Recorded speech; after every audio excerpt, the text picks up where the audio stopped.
Mga bata, handa na ba kayong makinig ng isang awitin? Mahusay! Ngayon, sabayan ninyo ako sa aking pag-awit na pinamagatang Ang Orasan.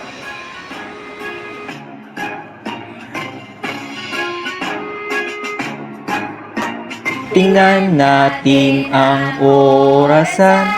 May tatlong kamay kaibigan. Maikli, mahaba at katamtaman.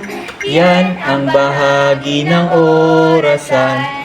Orasan o orasan, analog na orasan. Orasan o orasan, analog na orasan.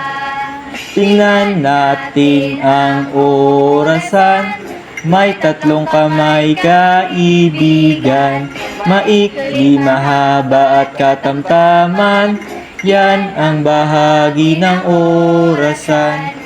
Orasan o orasan, analog na orasan. Orasan o orasan, analog na orasan.